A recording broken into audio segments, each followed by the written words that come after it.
আসসালামু আলাইকুম। Shakib story lounge viewers, কেমন আছেন সবাই? আশা করছি সবাই ভালো আছেন। আজকে আপনাদের জন্য নিয়ে এসেছি হুমায়ুন আহমেদের উপন্যাস অচিনপুরে দ্বিতীয় এবং শেষ পর্ব। আশা করছি উপন্যাসটি আপনাদের ভালো লাগবে। চলুন গল্পটি শুরু করা যাক। প্রথম দিন এরকম অদ্ভুত ব্যাপার দেখে আমি তো আকাশ থেকে পড়েছি। তিনি আমাকে দেখতেও পাননি, কাজেই তিনি লাঠি হাতে ঠকঠক করতে লাগলেন আর পাখি ওড়াতে লাগলেন। আমি যখন গিয়ে জিজ্ঞেস করলাম, খালা কি করেন, লজ্জায় খালার চোখে পানি এসে গেল। কোনো রকম বললেন, কিছু না, আমি খেলি। তারপরও খালাকে এমন অদ্ভুত খেলা খেলতে দেখেছি। লজ্জা পাবেন এই জন্যে আমি তার সামনে পড়িনি। তার সঙ্গে ভাব করবার আমার খুব ইচ্ছে হতো, কিন্তু তিনি আমাকে দেখলেই ভারী লজ্জা পেতেন। অসুখের সময় প্রায় সফুরা খালা এসে দাঁড়াতেন আমার দরজায়। আমি ডাকতাম, খালা ভেতরে আসেন। না, আমি এখানেই থাকি, এই বলে অনেকক্ষণ দাঁড়িয়ে থাকতেন দরজায়। অনেক রকম কথা হতো তার সাথে। কী ধরনের কথা তা আজ তার মনে নেই। মনে আছে খালা সারাক্ষণেই মুখ টিপে টিপে হাসতেন। খালা মাঝে মাঝে অদ্ভুত সব গল্প করতেন। একদিন এসে বললেন, কাল রাতে ভারী আশ্চর্য একটি ব্যাপার হয়েছে রঞ্জু। ঘুমিয়ে আছি, হঠাৎ হাসির শব্দ শুনে ঘুম ভেঙে গেল। চোখ মেলাতেই দেখি একটি ফুটফুটে পরী আমার খাটে বসে আছে। আমি তো অবাক। তারপর পরীটি অনেক গল্প করলো আমার সঙ্গে। ভোর হয়ে আসছে যখন, তখন সে বলল আমি যাই। আমি বললাম, ও ভাই পরী, তোমার পাখায় একটু হাত দেব। সে বলল, দাও না। আমি পরীর পাখায় হাত বুলিয়ে দেখলাম কি তুলতুলে পাখা, আর সেই থেকে আমার হাতে মিষ্টি গন্ধ। দেখ না শুকে। আমি সফুরা খালার হাত শুকতেই বকুল ফুলের গন্ধ পেলাম। খালা হয়তো অনেকক্ষণ বকুল ফুলের মালা হাতে করে ঘুরে বেরিয়েছেন, তারই গন্ধ। সফুরা খালা সত্যি ভারী অদ্ভুত মেয়ে ছিল। এক রাতে ভারী আশ্চর্য ব্যাপার ঘটে গেল। আমি লিলিকে স্বপ্নে দেখলাম। সে ঠিক আগেরকার মতো অভিভাবক সুলভ ভঙ্গি করে বলছে, রঞ্জু, তোর একটুও যত্ন হচ্ছে না এখানে, তুই আমার কাছে চলে আয়। আমি লিলির কথা ভুলেই গিয়েছিলাম। কত দিন হয়েছে সে চলে গেছে, এ দীর্ঘদিনেও তার কথা কেন যে মনে পড়ল না। স্বপ্ন ভেঙে আমার খুব অবাক লাগলো। লিলি যে দেখতে কেমন ছিল তাও পর্যন্ত আমার মনে নেই, শুধু মনে আছে তার চিম্বুকটা লম্বাটে। সেখানে একটা লাল রঙের তিল ছিল। লিলি ছোটবেলায় আমাকে এই তিল দেখিয়ে বলতো, রঞ্জু, এই তিলটা যদি কপালে থাকতো তাহলে আমি রাজরানী হতাম। দীর্ঘদিন পর লিলিকে স্বপ্নে নিখুঁতভাবে দেখলাম, এবং সে রাতেই ঠিক করলাম ঘুম ভাঙতেই নানাজানের কাছ থেকে ঠিকানা জেনে লিলিকে চিঠি দেব। এই মনে করে আমার খুব ভালো লাগতো। মনে হলো শরীর সেরে গেছে। একটু বারান্দায় দাঁড়িয়ে হাওয়া খাই। বারান্দায় এসে দাঁড়াতেই জ্যোৎস্না দেখে চোখ ছলছলিয়ে উঠল। এমন উথাল পাথাল আলো দেখলে মানুষের মনে এত দুঃখ আসে কেন কে জানে। অনেকক্ষণ দাঁড়িয়ে রইলাম সেখানে। পা যখন ধরে এলো তখন দেয়াল ঘেঁষে বসে রইলাম। হঠাৎ শুনি পাশের ঘরে লাল মামি কাঁদছেন। কোনো ভুল নেই, স্পষ্ট শুনতে পেলাম। মামাও যেন নিচু গলায় কি একটা বললেন। মামি কান্না থামিয়ে ধমকে উঠলেন, কোনো কথা শুনবো না আমি। বাইরে এই অপূর্ব জ্যোৎস্নার সঙ্গে এই ঘটনা কেমন যেন মিশ খায় না। আমার মন খারাপ হয়ে গেল। নানাজান বললেন, ঠিকানা নিয়ে কি করবি? চিঠি লিখব। এতদিন পর চিঠি লেখার কথা মনে পড়ল। আমি চুপ করে রইলাম। নানাজান একটু কেশে বললেন, শরীরে হাল কেমন, জ্বর আছে? জি না। নবু তোর কাছে চিঠি ফিটি লেখে? জি লেখে। পূজার বন্ধে বাড়ি আসবে বলে চিঠি লিখেছে আমার কাছে। বলতে বলতে নানাজান হঠাৎ কথা থামিয়ে বললেন, লিলিরা আগে যেখানে থাকতো এখন সেখানে নেই। নতুন ঠিকানা তো আমার জানা নেই। আচ্ছা, আমি খোঁজ নিয়ে বলবো। লিলি আপনার কাছে চিঠি লেখে নানাজান? নানাজান একটু ইতস্তত করে বললেন, কম লেখে। আশ্বিনের গোড়াতেই নবু মামা এসে পড়লেন। তাকে দেখে আমার চোখে পলক পড়ে না। লম্বায় বেড়েছেন, স্বাস্থ্য ভালো হয়েছে। ঠোঁটের উপর হালকা নীল গোপের রেখা। নবু মামা আমাকে দেখে হৈ হৈ করে উঠলেন, তোর এ কি হাল রঞ্জু? অসুখ করেছিল আমার, আপনাকে আর চেনা যায় না মামা। স্বাস্থ্য দেখেছিস? দেখ, হাতের মাসল টিপে দেখ। মাসল টিপে দেখার দরকার পড়ে না।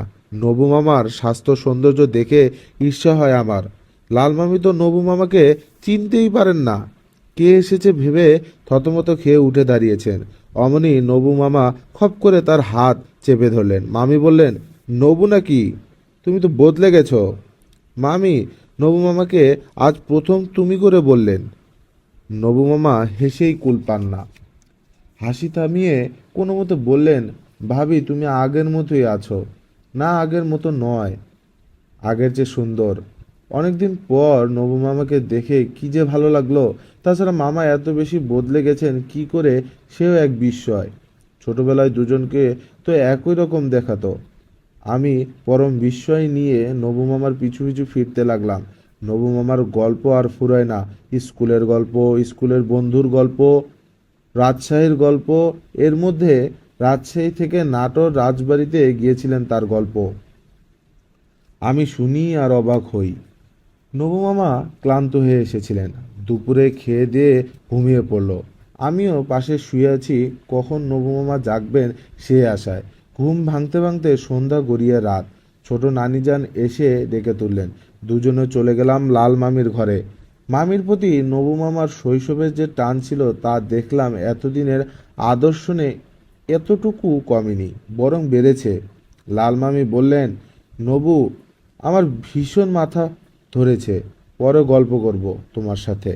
নবু মামা হো হো করে হাসেন। না, গল্প এখনই করতে হবে, আর আগের মতো তুই করে ডাকতে হবে। এই বলে নবু মামা দরজায় খিল এঁটে দিলেন। আমি অবাক হয়ে দেখলাম নবু মামা রহস্যময় ভঙ্গিতে তার প্যান্টের পকেটে হাত দিচ্ছেন। তোমার জন্য কি এনেছি দেখো ভাবি। বল তো দেখি কি, আন্দাজ করো। লালমামি ভ্রু কুঞ্চিত করলেন। নবুমা বললেন, ছোটবেলায় আমাদের সিগারেট খাইয়েছিলে, আজ আমি সিগারেট নিয়ে এসেছি, আজকে আবার খেতে হবে। তুমি কি এর মধ্যেই সিগারেট ধরেছো নাকি? না, ধরিনি, তোমার জন্য এনেছি। বলেই নবমামা নিজে একটা সিগারেট ধরিয়ে লালমামির দিকে তাকিয়ে হাসতে লাগলেন। লালমামি বললেন, আমি সিগারেট খাবো না, খেতেই হবে। নবমামা জোর করে মামির মুখে সিগারেট গুজে দিলেন। থুতু করে ফেলে দিয়ে মামি শুকনো গলায় বললেন, তুমি বড় বেয়ারা হয়ে গেছো নবু। নবু মামা ভ্রুক্ষেপ করলেন না, কায়দা করে সিগারেটের ধোঁয়া ছাড়তে লাগলেন। এক সময় বললেন, ভাবি, তোমার কাছে আমি এত চিঠি লিখলাম, জবাব দাওনি কেন? একটা তো দিয়েছি। না, এবার থেকে সব চিঠির জবাব দিতে হবে। এই বলে নবু মামা বেরিয়ে এলেন। বললেন, রঞ্জু, চল মাঠে বেড়াই, খুব বাতাস দিচ্ছে, মাঠে হাঁটলে খিদে হবে। মাঠে সে রাতে প্রচুর জোছনা হয়েছে, চকচক করছে চারদিকে, ঠান্ডা একটা বাতাস বইছে। নবু মামা চেঁচিয়ে বলল, কি জোছনা, খেতে ইচ্ছে হয়? মনে হয় কপ কপ করে খেয়ে ফেলি। নবু মামা মুখ হা করে খাবার ভঙ্গি করতে লাগলো। বিস্মিত হয়ে আমি তার আনন্দ দেখলাম। অনেক রাতে বাড়ি ফিরে দেখি বাচ্চা মামা জল চৌকিতে চুপচাপ বসে আছেন। নবু মামাকে দেখে নির্জীব কণ্ঠে শুধালেন, কখন এসেছিস? সকালে। তুমি কোথায় ছিলে? বাচ্চা মামা বিড়বিড় করে কি বললেন বোঝা গেল না। নবু মামা বললেন, তোমার কি হয়েছে? বাচ্চা মামা এর উত্তরও বিড়বিড় করলেন। ভাত খেতে খেতে নবু মামা বললেন, বাচ্চা ভাইয়ের কি হয়েছে? নানিজান বললেন, জাদু করেছে তাকে। কে জাদু করেছে? কে আবার? বউ। নবু মামা রেগে গিয়ে বলল, কি সব সময় বাজে কথা বলেন? নানিজান বললেন, কি যে গুণের বউ, তা কি আর এতদিন জানতে বাকি আছে আমার? বাচ্চার দিকে চোখ তুলে তাকাতে পারি না। লালমামি কখন যে নিঃশব্দে পেছনে এসে দাঁড়িয়েছেন জানতে পারিনি। ঠান্ডা গলায় বললেন, কে জাদু করেছে মা? নানিজান বললেন, বউ। তুমি চোখ রাঙিয়ে কথা বলো কার সঙ্গে? আমি চোখ রাঙিয়েছি? তুমি কার উপর গরম দেখো বউ? রূপের দেমাগে তো পা মাটিতে পড়ে না। এদিকে আত্মীয় স্বজনের কাছে মুখ দেখাতে পারি না আমি। বাজা মেয়ে মানুষ বলে সারা দুনিয়ার লোক তোমাকে ডাকে। নবু মামা বললেন, মা আপনি চুপ করেন। কেন চুপ করব? কাকে ডরাই আমি? বাদশাকে আজ বললে কাল সে 3 তালাক দেয়। লাল মামি বললেন, তাই বললেন না কেন? ওই তো বসে আছে চৌকিতে, যান গিয়ে বলেন। নবু মামা আর আমি দোতলায় উঠে দেখি মামি চুপচাপ দাঁড়িয়ে আছেন বারান্দায়। আমাদের দেখে উঁচু গলায় বললেন, নবু তুমি কালকে আমাকে বাবার বাড়িতে রেখে আসবে। নবু মামা চুপ করে রইলেন। নবু মামা 1 মাস রইলেন আমাদের সঙ্গে। তিনি অনেক গল্পের বই নিয়ে এসেছিলেন। প্রতিদিন সেগুলো পড়া হতো। লোহারামের কেচ্ছা বলে একটি বই ছিল। এমন হাসির! নবু মামা পড়তেন, আমি আর লাল মামি শুনে হেসে গড়াগড়ি। ছোট নানিজান এক একদিন রেগে ভূত হতেন। আস্তে হাসতে পারো না বউ, তোমার শ্বশুর শুনলে কি হবে? মোহরের মা আমাদের শুনিয়ে শুনিয়ে বলতো, যত হাসি তত কান্না, কহে গেল রামসন্না। নবু মামা শুনতে পেলে বলতেন, মোহরের মা তোমার রামসন্নাকে এই বইটা একটু পড়তে দিও, দেখি বেটা হাসে কি কাঁদে। একদিন হাসির শব্দ শুনে লাজুক পায়ে সফুরা খালা এসে হাজির। দরজার ওপাশ থেকে ফিসফিস করে বলছে, ভাবি তোমরা কি নিয়ে হাসছো? গল্প শুনে হাসছি, হাসির গল্প। সফুরা খালা ভেতরে এসে দাঁড়িয়ে মিটমিট হাসি হাসতে লাগলেন, যেন আমাদের কোনো গোপন অভিসন্ধি টের পেয়ে গেছেন। তারপর আগের মতো ফিসফিস গলায় বললেন, হাসির গল্প আমার ভালো লাগে না। তবু তিনি অনেকক্ষণ পর্যন্ত বসে বসে নবু মামার গল্প পড়া শুনলেন। তারপর বললেন, চল না সবাই মিলে দিঘির ঘাট থেকে বেরিয়ে আসি, এখন তো আর লোকজন নেই। সেদিন থেকে আমাদের রুটিন হলো গল্প টল্প পড়ার পর দিঘির ঘাটে বেড়াতে যাওয়া। বেড়াতে বেড়াতে একদিন নবু মামার উল্লাসে কোনো সীমা থাকতো না। স্কুল থেকে শিখে আসার একটা হিন্দি গান বেসুরো গলায় ধরে বসতেন। প্রথম লাইনটি বোধহয় এরকম ছিল, মাটি মে পৌরন, মাটি মে শ্রাবণ, মাটি মে তেনবন জায়গা। পাখি ডানায় ভর করে সময় কাটাতে লাগলো। অবশ্যই বেড়াতে এসে মাঝে মধ্যে লাল মামির ভীষণ মেজাজ খারাপ হয়ে যেত। সেগুলি ঘটতো তখন যখন মামি দেখতে পেতেন বাদশা মামা ঘাটের উল্টো দিকে চুপচাপ বসে আছেন। দেখে মনে হয় যেন মানুষ নয়, উইয়ের টিভি, এতটুকু নড়াচড়া নেই। দেখতে দেখতে নবু মামার ছুটির দিন ফুরিয়ে গেল। আমার মনে হতে লাগলো একা একা আমার থাকতে হলে আমি আর বাঁচব না। যতই যাওয়ার দিন এগিয়ে আসে ততই আমার কষ্ট বাড়তে থাকে।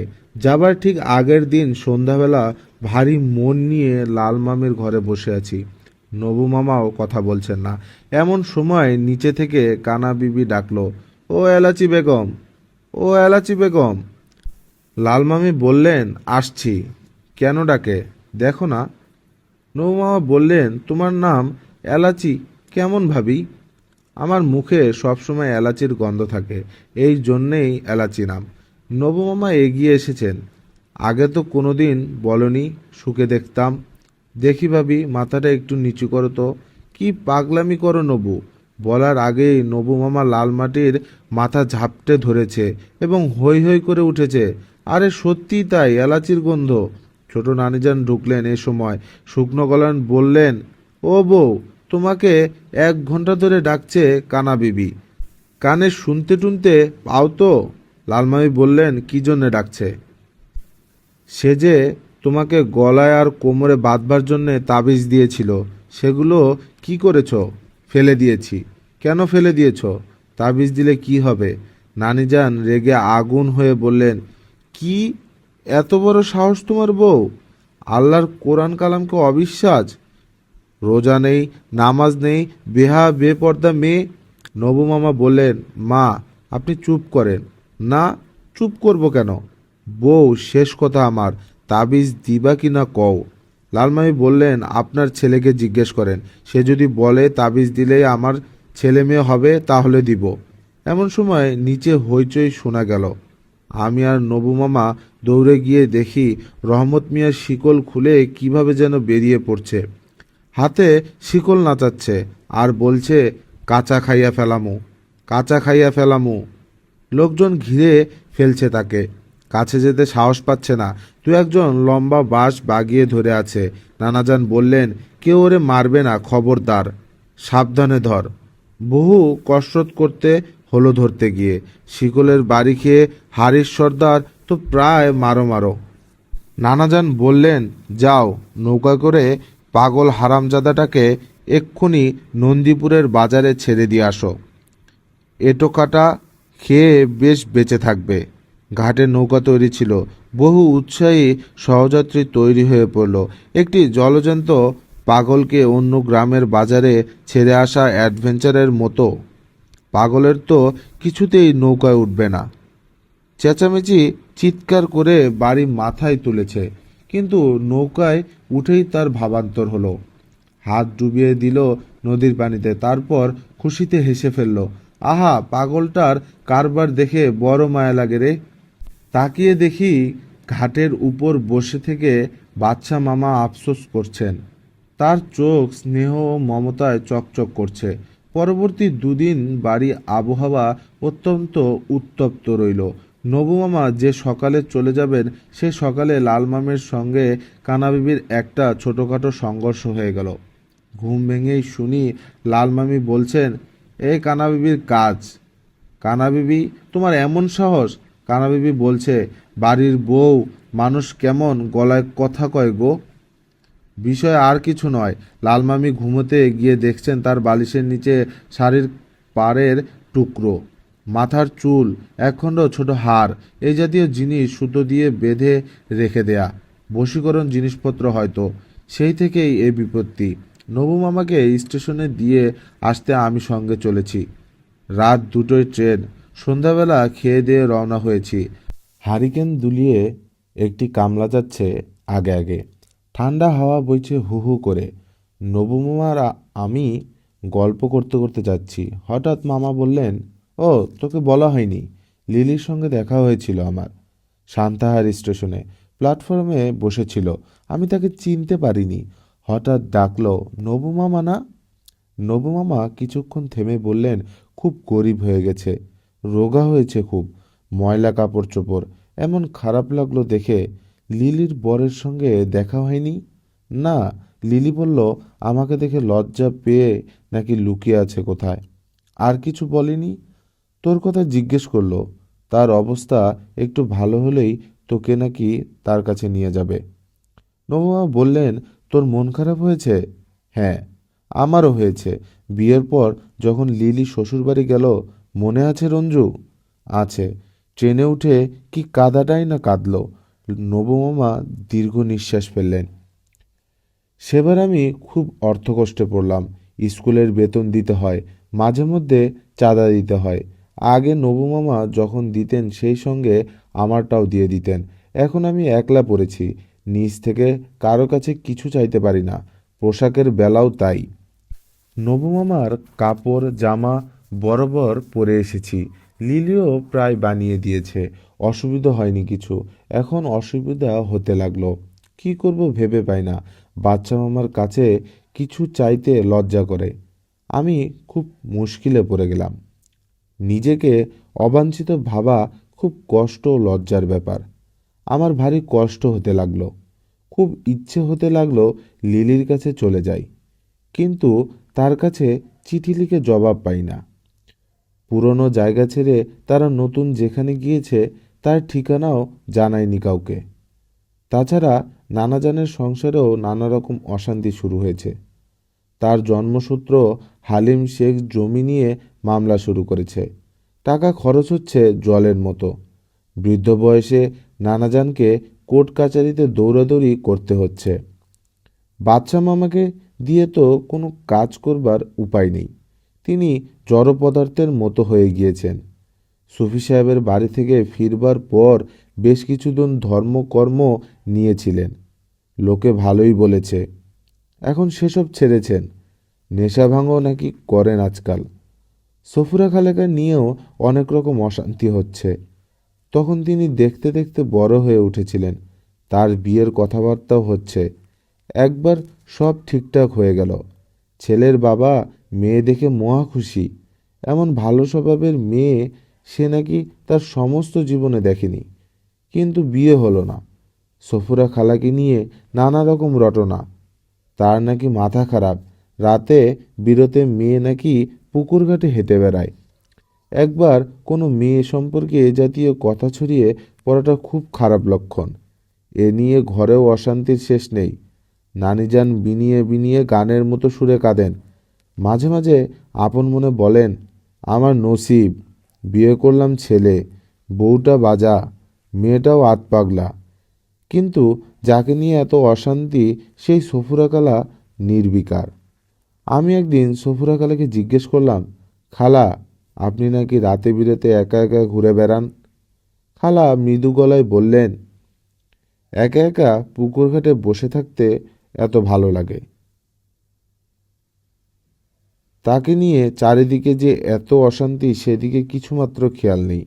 আছে আপন মনে, তার জন্যে আমার খুব কষ্ট হতে শুরু করলো। খালাকে আমি তখন ভালোবেসে ফেলেছি। আসলে খালাকে আমি একটুও বুঝে উঠতে পারিনি। যাবতীয় দুর্বোধ্য বস্তুর জন্যে মানুষের স্বাভাবিক আকর্ষণ থাকে, সেই জন্যেই তার প্রতি আমার প্রবল ভালোবাসা গড়ে উঠল। আমার ইচ্ছে হলো তার সঙ্গে আমার খুব বন্ধুত্ব গড়ে উঠুক। কিন্তু তিনি নিজের চারদিকে একটি দেয়াল তুলে দিয়েছিলেন। এই দেয়াল ভেদ করে তার নৈকট্য লাভের উপায় নেই। নিজের সৃষ্টি জগতেই তিনি ডুবে আছেন, বাইরের প্রতি একটুও খেয়াল নেই। ইচ্ছে হলো তো চলে গেলেন পুকুর পাড়ে, একা বেড়াতে গেলেন বাগানে। এসব দেখে শুনে কেন জানি না আমার একটা ধারণা হয়েছিল, সফুরা খালা বড় রকমের দুঃখ পাবে জীবনে। এরকম মনে করবার কোনো কারণ ছিল না, কিন্তু আমার মনে হতো একে হয়তো ইনটিউশন বলে। পরবর্তী জীবনে দেখেছি আমার ধারণা অক্ষরে অক্ষরে মিলে গেছে। দুঃখ এসেছে এবং অত্যন্ত সহজভাবে জীবনের প্রাত্যহিক ঘটনার মতো দুঃখকে তিনি গ্রহণ করেছেন। এই মেয়ের গল্প আমি অন্য কোথাও বলবো। আজ শুধু হাসান আলীর কথাটাই বলি। হাসান আলী বাজারে কিসের যে ঠিকাদারি করত। ২৬-২৭ বছর বয়স, ভীষণ গরিব। নানাজানের কীরকম যেন আত্মীয়, থাকতো নানাজানদের বাংলা ঘরে। বাড়ির বহির্মহলে অতিথি অভ্যাগতদের জন্য নির্মিত ঘরকেই বাংলা ঘর বলা হতো। অত্যন্ত নিরীহ ধরনের ছেলে। যতক্ষণ ঘরে থাকতো ততক্ষণ বসে বসে হিসাবপত্র করত। আমরা সে সময় তার ঘরে হাজির হলে বিনা কারণে আঁতকে উঠত। তারপরেই সহজ হওয়ার চেষ্টা করতে গিয়ে চোখ লাল করে এক বিশ্রী কাণ্ড। প্রতি হাটবার দিন দেখতাম সে অল্প কিছু মিষ্টি কিনে এনেছে। মিষ্টি আনা হয়েছে নানাজানের বাড়ির মানুষদের জন্যই, কিন্তু দেওয়ার সাহস নেই। অনেক রাতে কাউকে ডেকে হয়তো ফিসফিস করে বলল, একটু মিষ্টি এনেছিলাম। বাড়ির প্রায় মানুষই তখন ঘুমে। সফুরা খালা একদিন বললেন, ও রঞ্জু, হাসান আলী বলে একটা লোক নাকি থাকে বাইরের ঘরে। আমি বললাম, হ্যাঁ, আপনি জানলেন কি করে? ও আল্লাহ, মজার ব্যাপার হয়েছে। পরশুদিন দিঘির পাড়ে একা একা গিয়েছি। দেখি কে একজন লোক চুপচাপ বসে আছে। আমি বললাম, কে ওখানে? লোকটা বলল, আমার নাম হাসান আলী, আমি আপনাদের বাংলা ঘরে থাকি। আমি তখন ভাবলাম ফিরে যাই। লোকটা বলল, এত রাতে আপনি একা একা আসেন কেন? কত সাপখোপ আছে? আমি বললাম, আপনি তো আসছেন, আপনার সাপের ভয় নেই? লোকটা তখন কি বললেন জানো রঞ্জু? না। বলল, আপনি বড় ভালো মেয়ে, এই বলেই হনহন করে চলে গেল। কি কাণ্ড দেখেছ? এর কিছুদিন পরেই শুনলাম হাসান আলী নানাজানের কাছে তার ছোট মেয়েটিকে বিয়ে করবার প্রস্তাব করেছে। নানাজান তো রেগেই আগুন। বাড়িতে হাসাহাসির ধুম পড়ে গেল।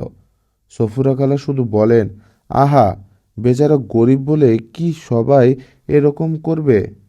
ছি। লালমামি ও কথা শুনে বললেন, আমাদের সফুরার ভাতারকে নিয়ে কেউ তামাশা করবে না, খবরদার। সফুরা মনে কষ্ট পায়। নানিজান লালমামির কথা শুনে রেগে যান, চেঁচিয়ে বলেন, এ কি কথা বলার ঢং বউ? ব্যাপারটা এখানেই শেষ হলো না। নানাজান হাসান আলীকে এখানকার বাসে উঠিয়ে চলে যেতে বললেন। শরৎকালের এক সকালে নৌকা করে হাসান আলী চলে গেল। দুটি ট্রাঙ্কের উপর বিবর্ণ শতরঞ্জিতে ঢাকা একটি বিছানা, তার পাশে মুখ নিচু করে বসে হাসান আলী। সফুরা খালা এর পর থেকেই অস্থির হয়ে পড়লেন। মুখে শুধু এক বুলি, বিনা দোষে কষ্ট পেল লোকটা। নবুমামা অনেক পরে এ ঘটনা শুনে বলেছিলেন, আমি থাকলে দিতাম শালার ঘাড়ে গদাম করে এক ঘুষি। সফুরা খালা বিষণ্ণ কণ্ঠে বলেছেন, ছি নবু, ছি। অচিনপুরের গল্প লিখতে গভীর বিষাদে মন আচ্ছন্ন হয়ে আসছে। অনুভব করছি সুখ এবং দুঃখ আসলে একই জিনিস। সময়ের সঙ্গে সঙ্গে সুখ বদলে গিয়ে দুঃখ হয়ে যায়, দুঃখ হয় সুখ। জীবনের প্রবল দুঃখ বেদনার ঘটনাগুলি মনে পড়লে আজ আমার ভালো লাগে। প্রাচীন সুখের স্মৃতিতে বুক বেদনায় ভারাক্রান্ত হয়। হাসনার কোলে ৩ মাস বয়সের যে শিশুটি এ সংসারে প্রবেশ করেছিল, তার ভূমিকা তো যুক্তিসঙ্গত কারণেই তৃতীয় পুরুষের ভূমিকা হবে। তার উপস্থিতি হবে ছায়ার মতো। সরফরাজ খানের এই পরিবারটির সুখ দুঃখ তাকে স্পর্শ করবে না, কিন্তু আমি তাদের জীবনের সঙ্গে কত ঘনিষ্ঠভাবেই না জড়িয়ে পড়লাম।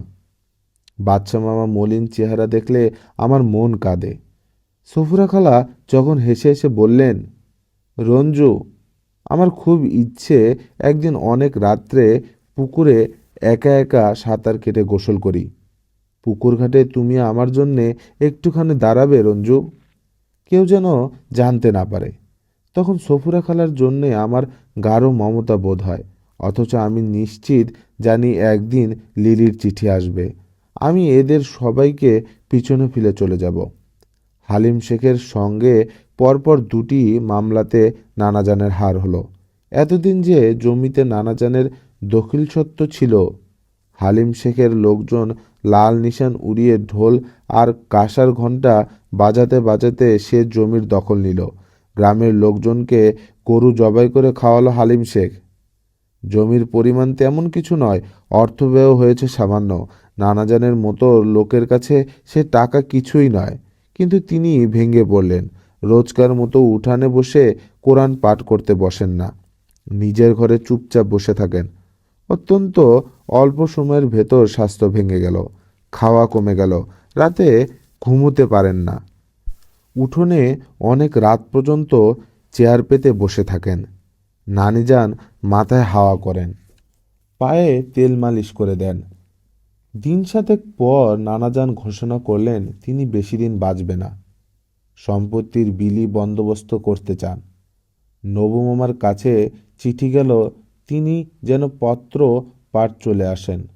পড়াশোনার আর প্রয়োজন নেই। লোক পাঠিয়ে দামি কাফনের কাপড় কেনালেন। কবরের জন্য জায়গা ঠিক করা হলো।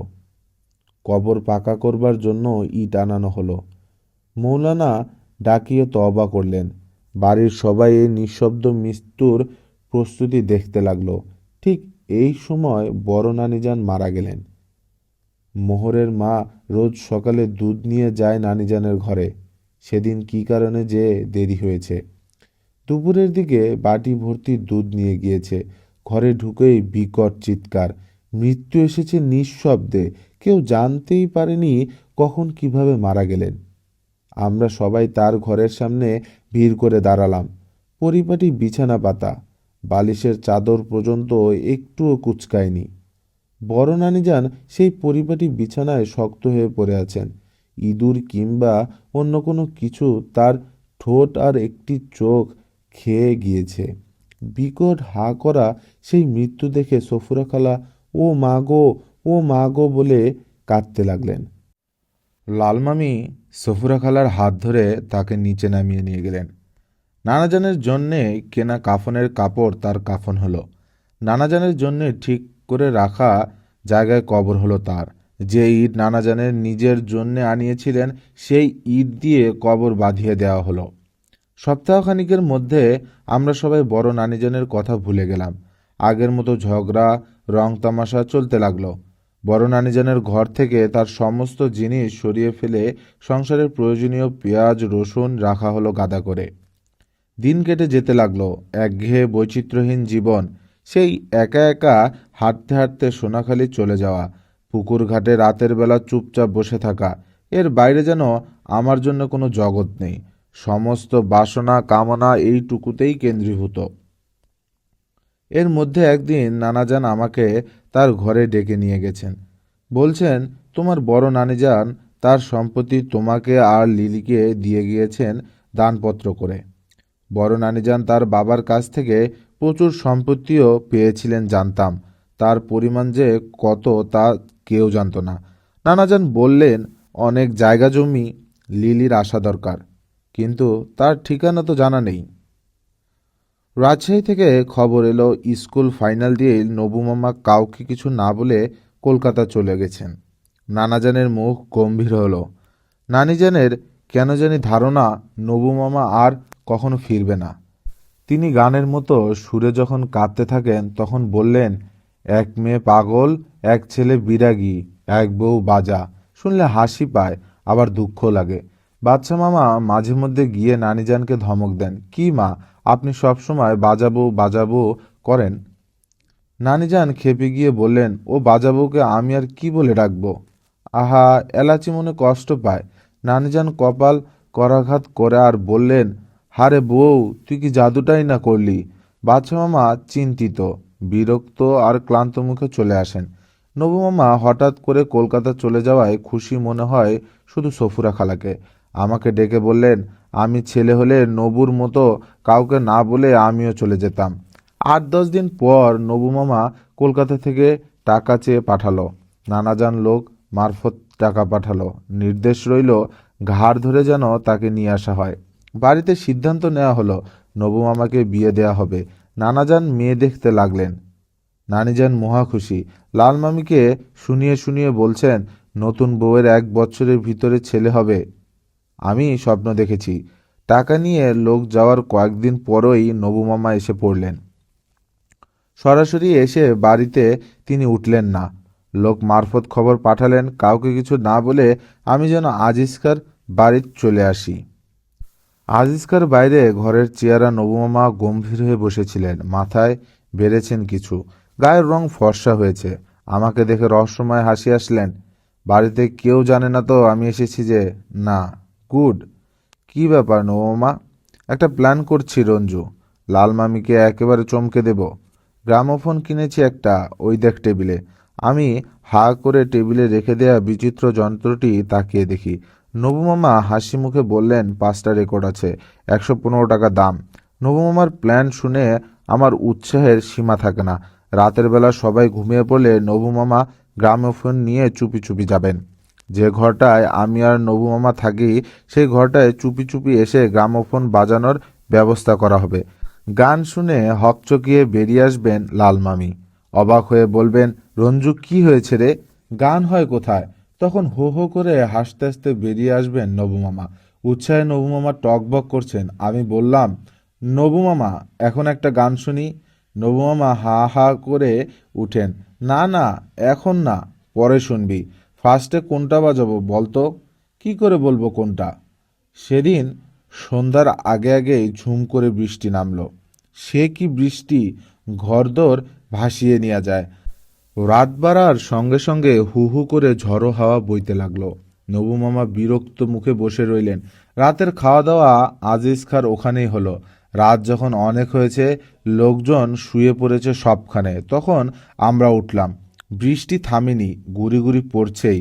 মাথায় ছাতা ধরে আধ ভেজা হয়ে বাড়িতে উঠলাম। কাদায় পানিতে মাখামাখি। বাড়িতে জেগে নেই কেউ, শুধু নানাজানের ঘরে আলো দেখাচ্ছে। দুজনে নিঃশব্দ দোতলায় উঠে এলাম। দরজা খোলা হলো অত্যন্ত সাবধানে।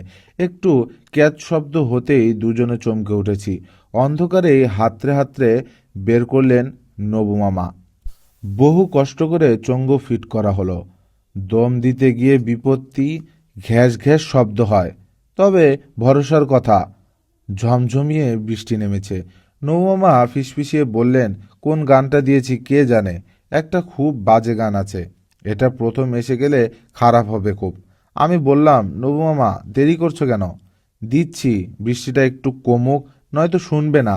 বৃষ্টির বেগ একটু কমে আসতেই গান বেজে উঠল, আমার ভাঙ্গা ঘরে চাঁদের আলো।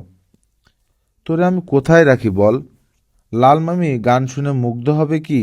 আমি নিজেই মোহিত হয়ে গেলাম। কি অপূর্ব কিন্নর কণ্ঠে গান হচ্ছে, বাইরে ঝমঝমিয়ে বৃষ্টি। আবেগে আমার চোখ ভিজে উঠল। নবু মামা ফিসফিসিয়ে বললেন, কি ব্যাপার, ভাবি আসে না যে? ও রঞ্জু।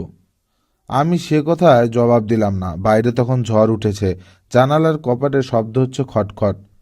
নবমামা জানালা বন্ধ করবার জন্য উঠে দাঁড়িয়েছে, অমনি লালমামি ডাকলেন, রঞ্জু, রঞ্জু। নবমামা ফিসফিস করে বললেন, চুপ করে থাক, কথা বলবি না। আমি চুপ করে রইলাম। নবমামা অন্য রেকর্ড চালিয়ে দিল, যদি ভালো না লাগে তো দিও না মন। লালমামি দরজায় ঘা দিলেন, ও রঞ্জু, কি ব্যাপার, গান হয় কোথায়? নবুমামা উত্তেজনা চেপে রাখতে না পেরে হো হো করে হেসে উঠলেন, ভাবি তোমার জন্য আনলাম, তোমার জন্য আনলাম। নবুমামা লালমামির হাত ধরে টেনে ভেতরে নিয়ে গেল। কি ফুর্তি তার! লালমামি বললেন, কলের গান না? ছোটবেলায় দেখেছিলাম একবার, চঙ্গ আছে। বাতি জ্বালাও না। বাতি জ্বালান হলো। লালমামিকে দেখব কি?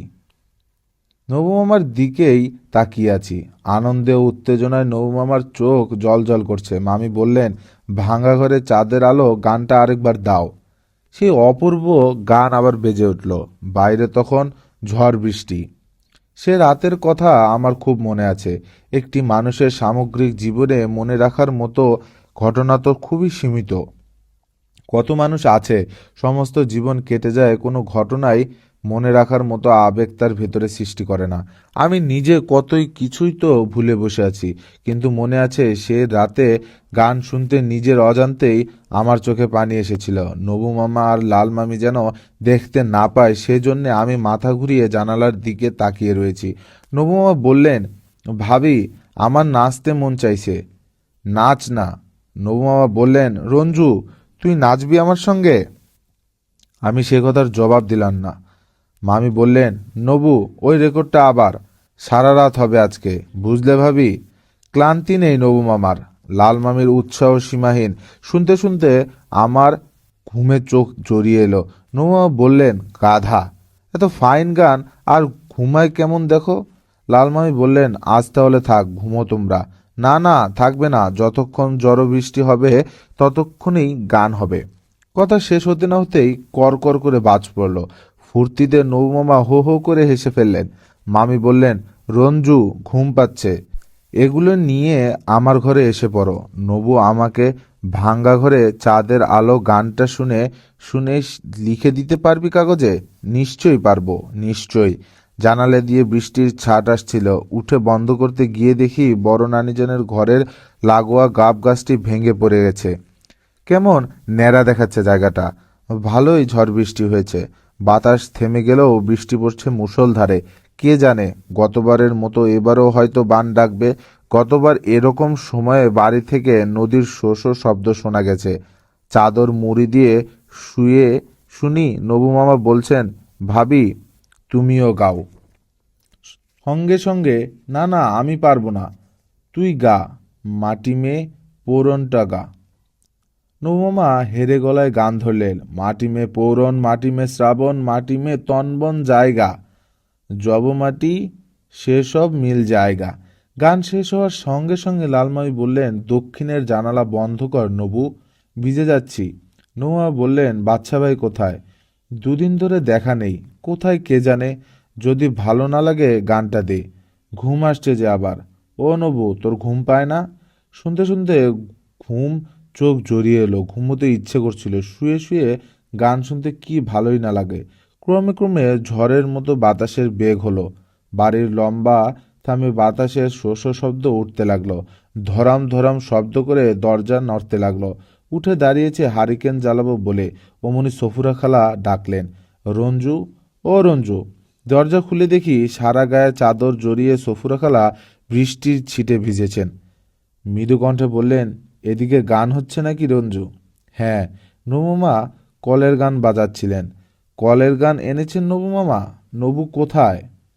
লালমামি আর নবুমামা গান বাজাচ্ছেন। সফুরা খালা আরও একটু এগিয়ে বসে বললেন, কই, গান শুনছি না তো। আমরা দুজন কিছুক্ষণ চুপচাপ দাঁড়িয়ে রইলাম। সফুরা খালা অস্পষ্ট স্বরে বললেন, রঞ্জু, আমার ভীষণ ভয় লাগছে। সেই অপূর্ব বৃষ্টিস্নাত রাতে যে ভয় করবার মতো কিছু একটি লুকিয়েছিল তা আমি বুঝতে পারিনি। সফুরা খালা শীতে কাঁপছিলেন, তার মুখ দেখা যাচ্ছিল না, তবু শুধুমাত্র তার কথা শুনেই ধারণা হলো কোথাও নিশ্চয়ই ভয় লুকিয়ে আছে।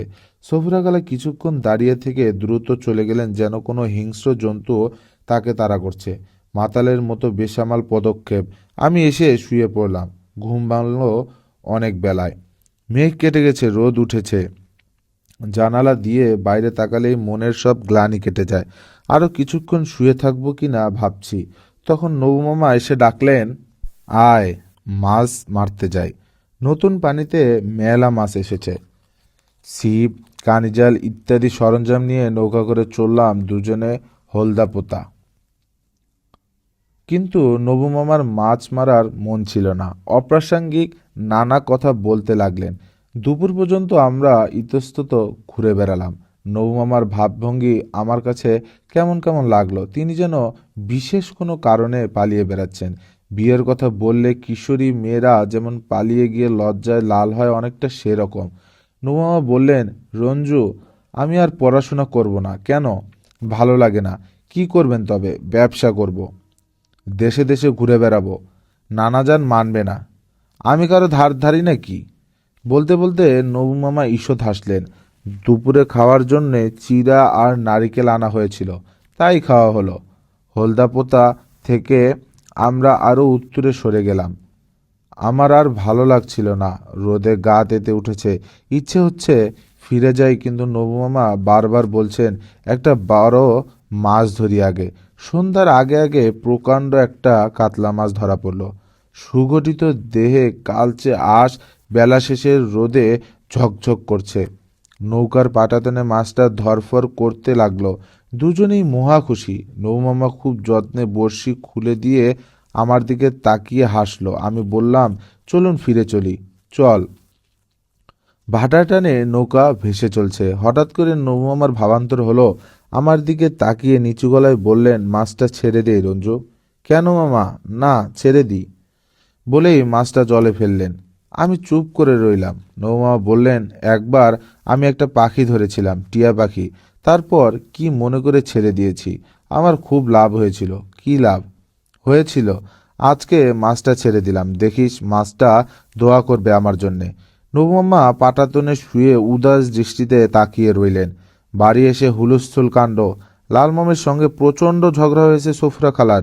লালমামি টেনে সফুরা খালার এক গোছা চুল তুলে ফেলেছেন, গাল আছড়ে দিয়েছেন। সফুরা খালা বিষম দৃষ্টিতে ঘুরে বেড়াচ্ছেন। লালমামি তার দরজা বন্ধ করে রেখেছেন, কারোর সঙ্গে কথাবার্তা নেই। বাদশা মামা আধময়লা একটা পাঞ্জাবি গায়ে দিয়ে ঘুরে বেড়াচ্ছেন। মাঝে মাঝে বলছেন, সবাই যদি এলাচির সঙ্গে ঝগড়া করে তাহলে বেচারি কি করবে? কেউ দেখতে পারে না। ছোট নানিজান শুনে শুনে বিরক্ত হয়ে পড়ছেন। একবার ধমক দিলেন, যা তুই, খামাকা ঘ্যান ঘ্যান, ভাল লাগে না। বাদশা মামা উঠানে গিয়ে বসে রইলেন। বোকার মতো তাকাতে লাগলেন এদিক সেদিক। নবু মামাকে দেখে বললেন, দেখলি নবু, সফুরা কি ঝগড়া করলো? এলাচির সারাদিন খাওয়া নেই। রাতের খাওয়া শেষ হতে অনেক রাত হলো। রান্না হতে দেরি হয়েছে। সংসার যাত্রা কিছু পরিমাণে বিপর্যস্ত। খাওয়া দাওয়া সেরে ঘুমোতে এসে দেখি সফুরা খালা বসে আছেন আমাদের ঘরে। সফুরা খালা বললেন, তোমাদের জন্যে বাইরের বাংলা ঘরের বিছানা হয়েছে, এ ঘরে আমি থাকবো। তাকিয়ে দেখি পরিপাটি করে ঘর সাজানো।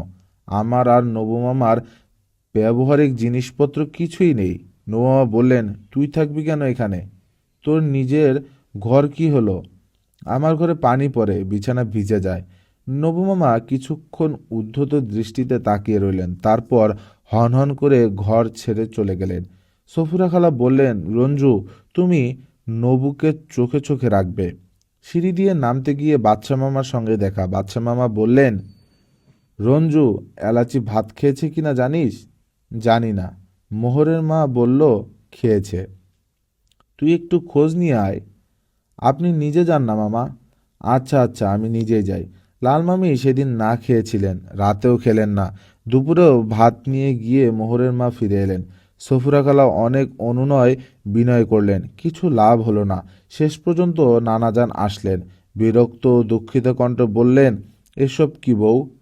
লালমামি কথা বললেন না। নানাজান বললেন, খাও খাও, ভাত খাও। না, খাবো না। সমস্ত দিন কেটে গেল। সফুরা খালা কাঁদতে লাগলেন। কি বিশ্রী অবস্থা! বাদশা মামা নৌকা করে চলে গিয়েছেন শ্রীপুরে। লালমামির মাকে সঙ্গে করে নিয়ে আসবেন একবারে। কানা বিবি বারবার বললেন, বউয়ের কোনো খারাপ বাতাস লেগেছে, না হলে এমন হয়। মুকুন্দ ওঝাকে খবর দাও না একবার। লালমামির মা খবর পেয়ে এসে পড়লেন। লালমামি বলল, না, আমি কিছুতেই খাবো না। এ বাড়িতে কিছু খাবো না আমি। নানাজান বললেন, আচ্ছা, মেয়েকে না হয় নিয়েই যান, কদিন থেকে সুস্থ হয়ে আসুক। ধরাধরি করে লালমামিকে নৌকায় তোলা হলো। নৌকার পাটাতনে বাদশা মামা তার সুটকেস নিয়ে আগে থেকেই বসে আছেন। লালমামি বাদশা মামাকে দেখেই জ্বলে উঠলেন, ও গেলে আমি যাব না, আল্লাহর কসম আমি যাব না। বাদশা মামা চুপচাপ নেমে পড়ে দাঁড়িয়ে বোকার মতো সবার দিকে তাকিয়ে হাসতে লাগলেন, যেন কিছুই হয়নি। তার কাণ্ড দেখে আমার চোখে পানি এসে গেল। নবুমামা বিয়ের জন্য ব্যস্ত হয়ে পড়লেন সবাই। মেয়ে তো আগেই ঠিক করা ছিল, এবার কথাবার্তা এগোতে লাগলো। নানাজান অনেক রকম মিষ্টি, হলুদ রং এর শাড়ি ও কানের দুল নিয়ে আনুষ্ঠানিকভাবে মেয়ে দেখতে গেলেন। সঙ্গে গেলেন হেডমাস্টার সাহেব, আজিজ আলী সাহেব। আমিও গেলাম তাদের সঙ্গে। কি মিষ্টি মেয়ে! শ্যামলা রং, বড় বড় চোখ, এক নজর দেখলেই মন ভরে ওঠে। দেখে আমার বড় ভালো লাগলো। পৌষ মাসের মাঝামাঝি দিন ফেলে নানাজান উঠে এলেন। বাড়িতে একটি চাপা আনন্দের স্রোত বইতে লাগলো। সবচেয়ে বেশি খুশি সফুরা খালা, হাসি হাসি মুখে ঘুরে বেড়াচ্ছেন। সবার সঙ্গে বিয়ে নিয়ে গল্প। নবু মামার কিন্তু ভাবান্তর নেই, কি হচ্ছে না হচ্ছে তা নিয়েও মাথা ব্যথা নেই।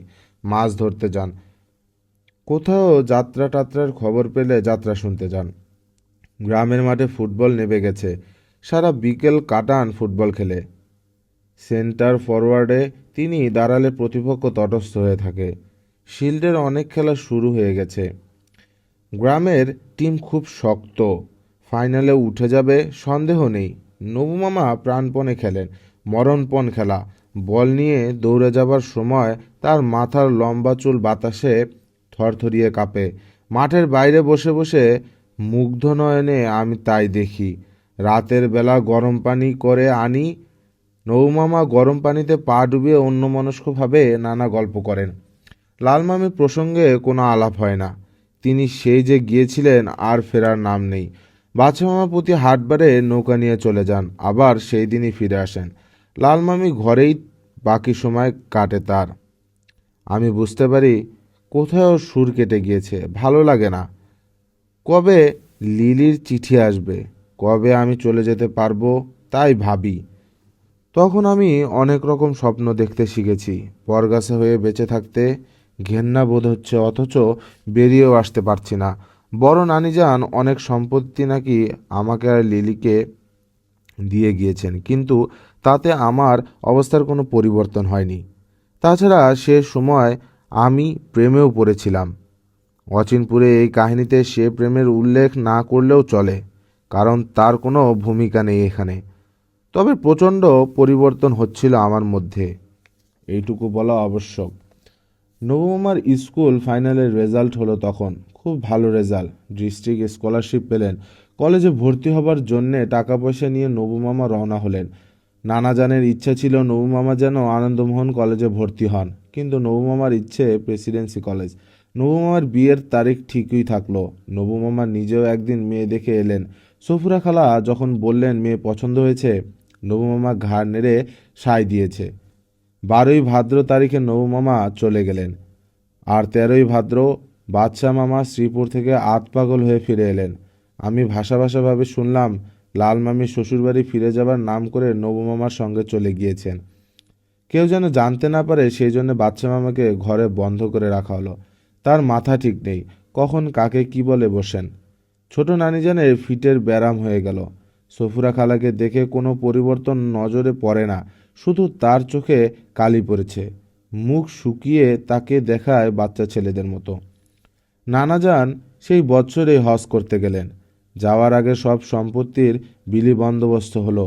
বাদশা মামাকে সব লিখে পড়ে দিয়ে গেলেন। একটি প্রচণ্ড প্রাচীন বটগাছ যেন চোখের সামনে শুকিয়ে উঠেছে, সবুজ পাতা ঝরে যাচ্ছে, কাণ্ড হয়েছে অশক্ত। আমি তাই দেখছি তাকিয়ে তাকিয়ে। শৈশবের যে অবুঝ ভালোবাসায় নানাজানের বাড়িটিকে আমি ঘিরে রেখেছিলাম, সেই ভালোবাসা করুণ নয়ন চেয়ে আছে আমার দিকে। কিন্তু আমি তো এখানের কেউ নই। একদিন চুপচাপ চলে যাব। কেউ জানতেও পারবে না রঞ্জু নামের আবেগপ্রবণ ছেলেটি কোথায় চলে গেল। এত বড় বাড়ি, অথচ এই কজন মানুষ মাত্র। রাতের বেলা গা ছমছম করে। মোহরের মা মাঝে মধ্যে চমকে ওঠে, ওটা কি গো? ওমা, ভূত নাকি? গাছের পাতায় বাতাস লেগে সরসর শব্দ হয়। এবারের সব কিছুই বদলে গেছে। লাল ফেস্টুপি পরা নানাজান সূর্য ওঠার আগেই উঠানের চেয়ারে বসে আর বসে না। ফারিয়ায়া আলা রাব্বি কুমা তুকাজ দিবান। ঘুম ঘুম চোখে অর্ধ জাগ্রত কানে কতবার শুনেছি এই সুর। এখন সকালটা বড় চুপচাপ। ভোরের আলোয় মনের সব গ্লানি কেটে যায়। আমি চাই এ বাড়ির সবার মনের গ্লানি কেটে যাক। নবমা ফিরে এসে আগের মতো জ্যোৎস্না দেখে উল্লাসে চিৎকার করুক, কি জ্যোৎস্না, খেতে ইচ্ছা করে। সফুরা খালা ঠিক আগের মতো লাঠি হাতে পাখি উড়ে গেল বলে এ সংসারে যাবতীয় দুঃখ কষ্ট উড়িয়ে দিক। বাচ্চা মামা তার সাজ পোশাক পরে হিরণ্য রাজার পাঠ করুক, কিন্তু তা আর হবে না, তা হবার নয়। আমি সংসারে মনন্ত স্রোতে গা এলিয়ে দিলাম। কারোর সঙ্গেই আজ আমার যোগ নেই। দিন কেটে যেতে লাগলো। টিনের কানেস্তারায় পাড়ি পড়েছে। উচ্চ কণ্ঠে কি যেন ঘোষণা করা হচ্ছে। কৌতূহলে হয়ে দাঁড়াতেই দেখি বাচ্চা মামা বিব্রত মুখে সারা গায়ে চাদর জড়িয়ে হাঁটছেন। তার আগে আরেকজন টিনে বাড়ি দিয়ে উচ্চ কণ্ঠে কি বলছে। আমি বললাম, কি ব্যাপার মামা? কিছু না, কিছু না। ঢোল দিচ্ছে কে? আপনি নাকি? হুম। কিসের জন্যে? বাচ্চা মামা দাঁড়িয়ে পড়লেন, জড়িত কণ্ঠে বললেন, রহমত পাগলার জন্য ঢোল দিচ্ছি। যদি কেউ পায় তাহলে 5 টাকা পুরস্কার। কেন, কি হয়েছে? বাচ্চা মামা এড়িয়ে যেতে চাইলেন, কিন্তু আমি ততক্ষণে তার হাত চেপে ধরেছি। মামা অসহায়ভাবে তাকালেন আমার দিকে। আমি দৃষ্ট গলায় বললাম, বলেন কি ব্যাপার? রঞ্জু পাগলটাকে খেদিয়ে দেবার পর থেকে যত অশান্তি শুরু হয়েছে, ফিরিয়ে আনলে যদি সব মিটে। মামা আমার হাত ছাড়িয়ে সামনে এগিয়ে গেলেন। বাদশা মামা আরও অনেক রকম পাগলামি করতে লাগলেন। নানাজানের একটি আম কাঁঠালের প্রকাণ্ড বাগান ছিল, জলের দরে সেটি বেচে দিলেন। বিক্রির টাকা দিয়ে নাকি মসজিদ করবেন। ছোট নানিজান কাঁদো কাঁদো হয়ে বললেন, এসব কী রে বাচ্চা? বাদশা মামা কৈফিয়তের ভঙ্গিতে বললেন, তিনি নাকি স্বপ্নে দেখেছেন সাদা পোশাক পরা এক জ্যোতির্ময় পুরুষ তাকে বললেন, মসজিদ করো, সব ঠিক হবে। ছোট নানিজান বললেন, বাচ্চা, তুই মিথ্যা কথা বলছিস। বাদশা মামা মাথা নিচু করে চলে গেলেন। মসজিদের জন্য ইট পুরনো হতে লাগলো। ময়মনসিংহ থেকে রাজমিস্ত্রি আসলো। বিরাট এক মিলাদ মাহফিলের মধ্যে মসজিদের কাজ শুরু হলো। নানাজানের 2টি বিল ছিল। বিলের মাছ থেকে পয়সা আসতো বিস্তর। সেই টাকায় সংসার খরচ গিয়েও বেশ মোটা অংশ জমত। বিল 2টি একই সঙ্গে হাতছাড়া হয়ে গেল। কিভাবে হলো কেউ বলতে পারল না। নানিজান সারাদিন চোখের পানি ফেলতে লাগলেন। রহিম শেখ একসঙ্গে বেশ কয়েকটি মামলা রুজু করল, সমস্তই মিথ্যা মামলা। বাদশা মামা নির্বিকার বসে আছেন মসজিদের সামনে, দেখছেন কি করে ইটের পর ইট বিছিয়ে ভিত তৈরি হচ্ছে। মামলার তদবিরের জন্য ছোট নানিজানকে নিয়েই আমি যাওয়া আসা করতে লাগলাম। দীর্ঘদিন মামলা চলল। 2টিতে জিত হলো আমাদের। একটি রহিম শেখ পেল। নানাজান হজ থেকে ফিরে এলেন এই সময়ে। সংসারে তখন ভরাডুবি চলছে। রোজকার বাজারের টাকাতেও টানাটানি পড়তে শুরু করেছে। নানাজান কিছুই বলল না। 6 মাসেই তার বয়স 6 বছর বেড়ে গেছে। চোখের দৃষ্টি হয়েছে নিষ্প্রভ। একা একা হাঁটতে পারে না। লাঠিতে ভর না দিয়ে দাঁড়াতে পারেন না। চোখের সামনে সংসারকে ভেঙে পড়তে দেখলেন। তবু সকালবেলায় কোরআন শরীফ ধরে বিলম্বিত সুরে পড়তে লাগলেন। ফাবিয়ায়ের আলা রাব্বিকুমা তুকাযিবান। অতএব তুমি আমার কোন কোন নিয়ামত অস্বীকার করবে? বছর যাবার আগেই সম্পত্তির 1/3 বিক্রি করে দিতে হলো। বাদশা মামার মসজিদ ততদিনে শেষ হয়েছে। মাথা তুলে দাঁড়িয়েছে চমৎকার নকশিকাটা গম্বুজ। ধবধব সাদা দেয়ালে নীল হরফে লেখা কালামে তৈয়ব। পাড়ার ছেলেমেয়েরা আমপাড়া হাতে সকালবেলাতেই মসজিদে সবক নিতে আসে। দেখে শুনে বাদশা মামা মহা খুশি। মহাজনের কাছ থেকে টাকা ধার করে মসজিদের সামনে পুকুর কাটিয়ে দিলেন। কি সুন্দর টলটলে জল, পুকুরে পাথরে বাঁধানো প্রশস্ত ঘাট। বাদশা মামাকে দেখে আমার নিজেরও ভালো লাগে। সাদা গোল টুপি পরে চোখে সুরমা দিয়ে কেমন গর্বিত ভঙ্গিতে নামাজ পড়তে যান।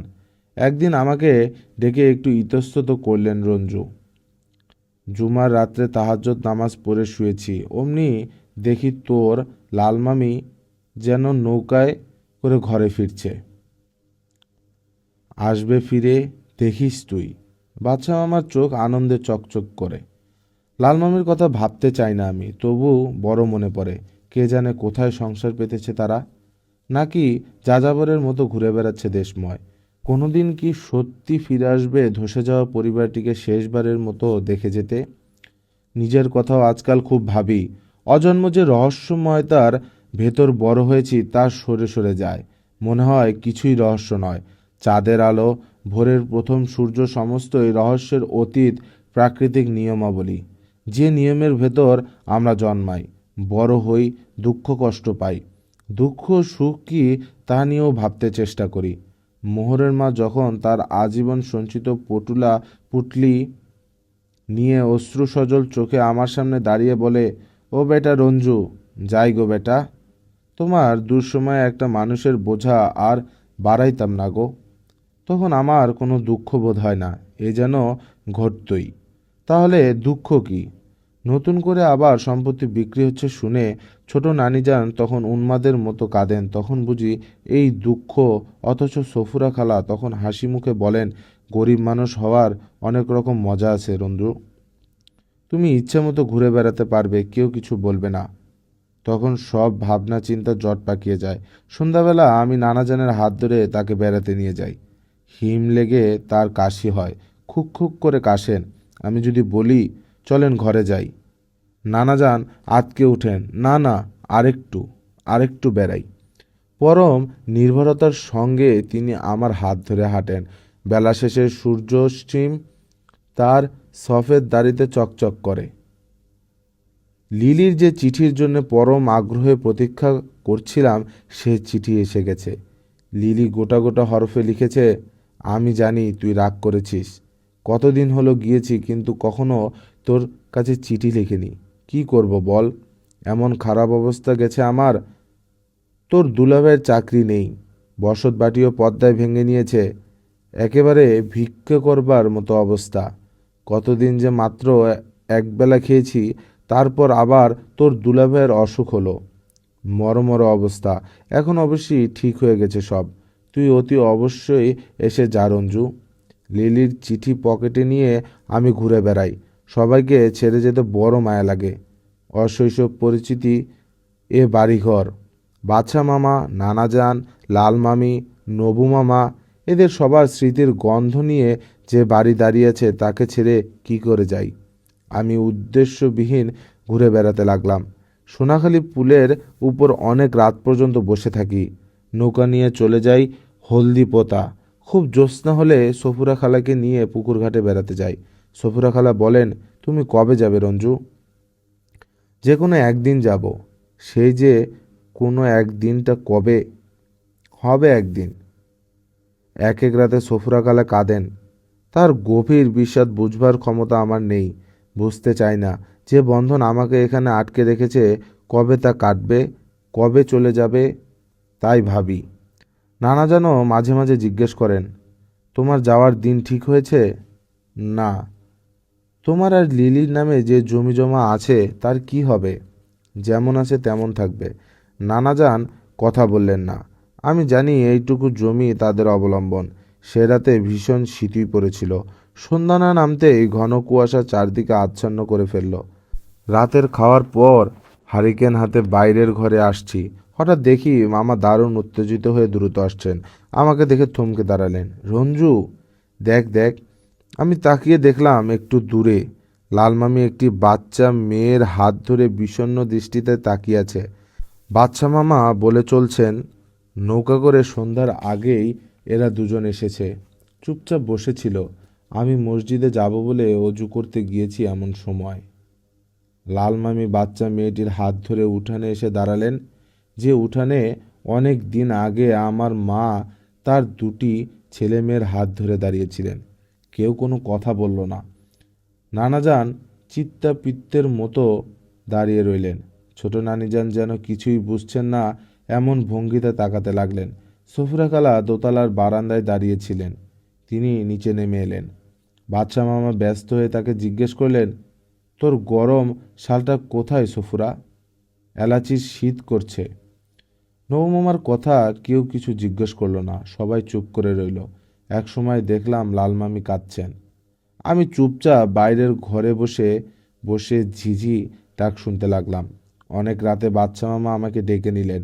মৃদু ভৎসনার সুরে বললেন, তোরা সবাই যদি দূরে দূরে থাকিস তাহলে এলাচি কি মনে করবে বল?